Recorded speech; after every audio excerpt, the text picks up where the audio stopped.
Chloe and welcome to my channel. Just being me. When we think of ADHD, many of us are immediately going to go to this picture in our head of this young boy, hyperactive and bouncing off the walls from drinking too much red cordial. We think of it as behavioural problems. We think of it as being a naughty child. We think of it as being hyperactive, as being distracted.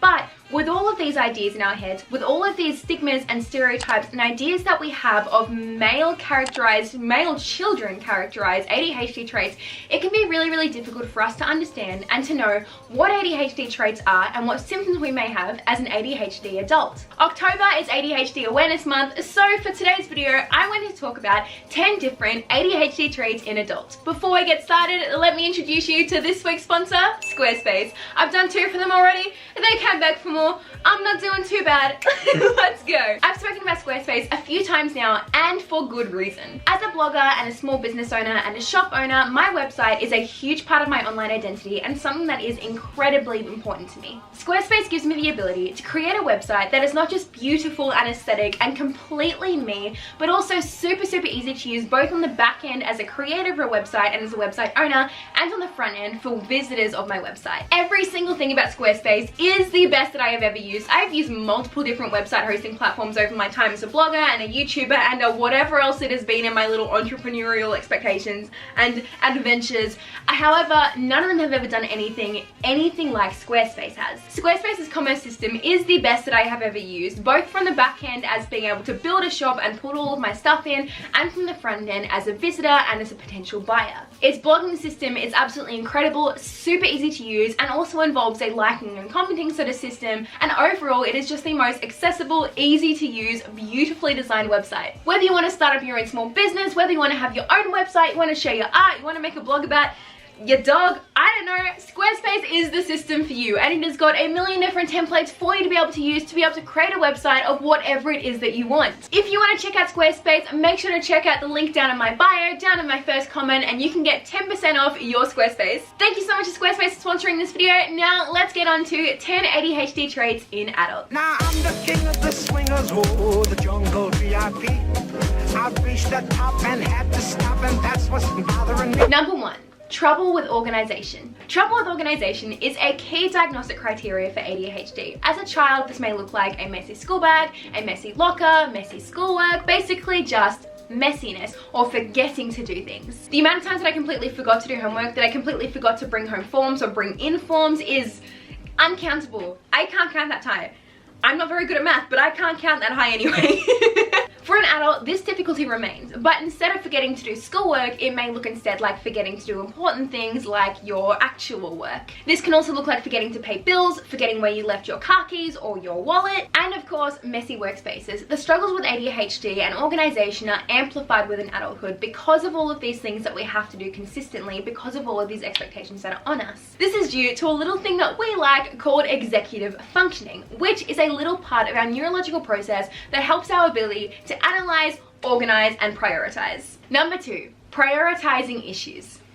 Another thing that we have our lovely executive dysfunction to thank is our inability to organize and prioritize. To us, getting an important, necessary piece of work done is just as important as checking a notification that just popped up. Our brains can't establish the difference between levels of importance. This can make to-do lists absolutely daunting, and this can make tasks that our bosses have given us absolutely daunting and terrifying and absolutely have no idea how to achieve them, and this can be incredibly anxiety-inducing. Basically, prioritizing as in, I have to get this assignment done, I have to get this job done for work, I have to clean my room, I have to feed my animals, I have to do this, maybe I'll have a bath later, maybe I'll check my notifications. They all look like the same thing. It's kind of like you're looking out on the horizon to a lot of buildings that are out in the city a long way away, or boats that are out at the very far end of the ocean that you can only just see, and you can't see the depth. You can't see how far away they are, you can just see the silhouettes, so you can simply tell that they're all there. But you don't know which one's the closest to you. They all look the same. That's what prioritizing is like. Everything seems like the same importance, and ADHD folk often have an all or nothing sort of mindset. Living as a neurodivergent person in a neurotypical world also means that we often struggle with simply finding the time to do things because it takes us so much longer to be able to complete these basic tasks. As well as this, our time blindness, which is something that I'll be bringing up soon, means that we really struggle with seeing into the future. This means that we can really struggle with being on time and setting obligations and making sure to meet these to-do lists. Number 3. Trouble listening.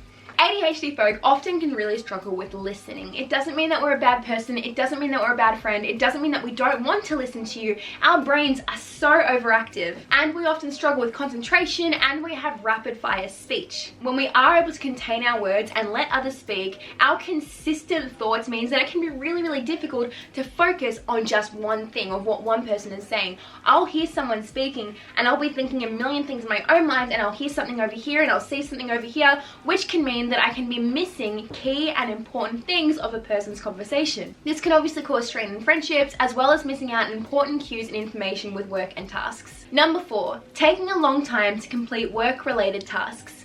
Fun little fact about ADHD, our brains lack happy chemicals. That's a huge part of what ADHD actually is. When we're doing a topic, when we're learning about something, when we're focusing on something that's of interest to us, our brain releases these happy little chemicals going, focus on this, pay attention to this is good, this is giving me the dopamine and the serotonin that I so desperately need because I don't have any. So we focus on it. That's what our hyperfocus is. That's what our hyperfixation is. When there's something that we're not interested in, when there's something that we don't necessarily care a whole lot about, we can't do it. It's not laziness. Our brains are physically saying, are mentally saying to us, girl, you haven't got the chemicals to do that right now. Why are you doing this? The brain chemistry that other people have to be able to focus on tasks that are just kind of ADHD people really, really struggle with and can often be incapable of doing. That's why I'll be able to do something which I'm focused on. When I was in school, I could do the history assignments, which I loved, or if it was an open project where I could write and talk about horses or the Titanic or whatever my hyper focus was at the moment,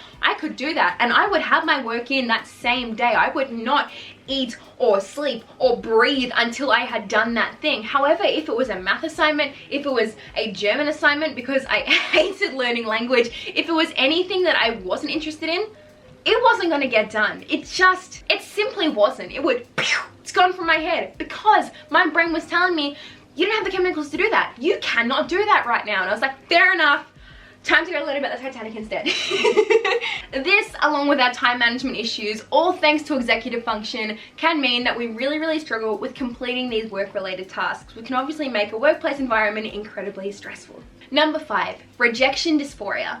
Rejection dysphoria is a very, very extreme, intense, overwhelming feeling of negative emotion when we feel like we've been rejected or criticized, whether or not that rejection or criticization was actually a real thing or something that we just made believe in our heads. Someone may speak to us in a different tone, someone may look at us the wrong way, someone may cancel plans because they're actually genuinely busy, someone could simply say something to us or look at us or do something to us or text us in a way that in our heads we're going, that text didn't sound like happy. That text sounded like it didn't have a happy face in it, even though you can't read emotion over text. And our brains will still go, they hate me, that's it, my life is over.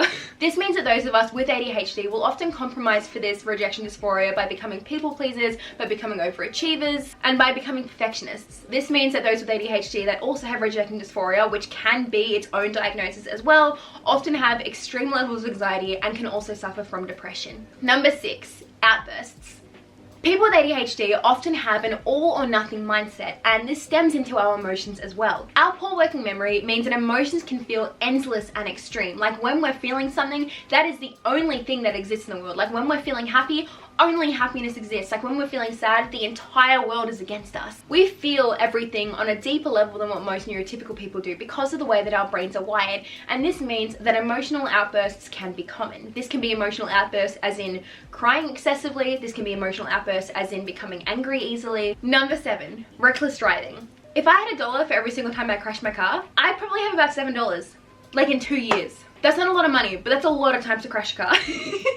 It's a known fact that people with ADHD struggle to keep on task. We struggle to focus on things. So obviously, driving a car where you have to be focusing on something the whole time can sometimes be a bit of an issue. Obviously, this doesn't affect every single person with ADHD. There are people that are ADHD that are brilliant drivers and will focus their attention with other methods. However, I am not one of them. Either way, reckless driving can definitely be a symptom and a sign of ADHD. However, if you are a reckless driver, maybe stop. Maybe get some lessons. Maybe don't put yourself at risk. Impulsiveness comes with the territory of ADHD. It's pretty much one of the main symptoms that people will look for an ADHD diagnosis. However, in children, this may look more like excessive talking or talking out of turn or saying things that are a little bit out of line. It may look like moving excessively and acting without thinking. In adulthood, we've learned social cues. We understand how the social norm works, so we won't often do that. However, talking out of time and acting impulsively is still definitely something which affects ADHD adults. However, this may affect us in ways such as impulsive shopping and purchases, or impulsive traveling, or still speaking or acting out of line or impulsively. Number 9, poor time management. Once again, another thing to thank for our friend executive dysfunction is poor time management. Our task control and our ability to organize and even see time is close to non-existent. People with ADHD actually have a warped sense of time. We see time differently than someone that's neurotypical would see it. Our inability to anticipate future rewards and consequences, our incredible ability to procrastinate, and our ability to just ignore the static around us makes us some of the most unpunctual people to ever exist. This can mean that we are late and miss important events and important deadlines. Number 10, excessive activity and restlessness. We have ADHD. Hyperactivity is normal. It's literally in the name. Attention deficit hyperactivity disorder. It's literally in the name of it. However, similar to impulsivity, it showcases differently in adults than it does in children. It's not always a small boy running around on red cordial. Again, because of societal expectations and because we have been taught to fit into society, this is going to look more like stimming, it's going to look more like jiggling your leg or flapping your hands, or overall just being a little bit more jiggly and restless. This can also impair our ability to communicate and concentrate properly, as in we may disrupt conversations. It can also impair our ability to sleep as well. So there you have it. There are 10 ADHD traits in adults. Which one of these did you know? Which one of these did you not know? And how many do you have? Just like autism, just like any other neurological disorder, just like any other disability, ADHD is a spectrum. You may have all of these traits and not be ADHD. You may only have a couple of these traits and be ADHD. It's a spectrum. I hope you guys did like this video. Make sure to like, comment, subscribe. I don't mind. Do whatever makes you feel good. Do whatever makes you feel happy. Make sure you guys are staying hydrated. Make sure you guys are staying kind to yourself. Make sure you guys are staying kind to other people. I love you guys so much. Thank you so much to Squarespace for sponsoring this video, and I will see you guys in my next video. Bye! Just be me.